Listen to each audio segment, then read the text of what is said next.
తెలంగాణ రాష్ట్రం వచ్చిన తర్వాత వెళ్ళి కిరణ్ కుమార్ రెడ్డి తయారు చేసిన పేపర్ మీద కేసీఆర్ హరీష్ రావు గారు ఇద్దరు కలిసి సంతకం పెట్టేస్తే ఆ కిరణ్ కుమార్ రెడ్డి కంటే వీళ్ళు ఎక్కువ దుర్మార్గులు కదా. కాళోజీ చెప్పిండు కదా, పక్కోడు చేస్తాం అని పొలిమేరలు అవతల తడతాం, వీడియో అయితే ఇక్కడ పాత్ర వేస్తాం అనేది చెప్పిండు కదా.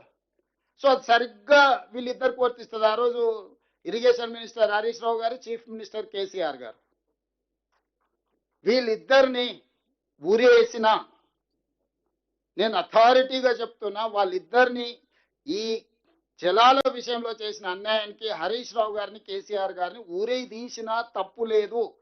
ఇదే మిడిల్ ఈస్ట్ కంట్రీస్ అయితే చౌరస్తాలనే ప్రజల చేత రాళ్లతో కొట్టించి చంపించుండేవాళ్ళు. మనది ప్రజాస్వామిక దేశం కాబట్టి ప్రజాస్వామ్య బద్ధంగానే ఎవరినైనా శిక్షించాలి కాబట్టి కసబును కూడా మనము చాలా రోజులు జైల్లో పెట్టి బిర్యానీ పెట్టి విచారణ చేసి ఉరి తీయాల్సి వచ్చింది.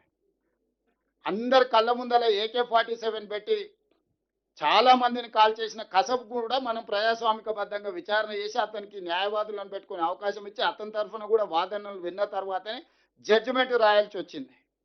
ఇక కసబ్కే అన్ని వసతులు ఉంటాయి, కేసీఆర్కి ఎన్ని ఉంటాయి మీకు తెలుసు కదా.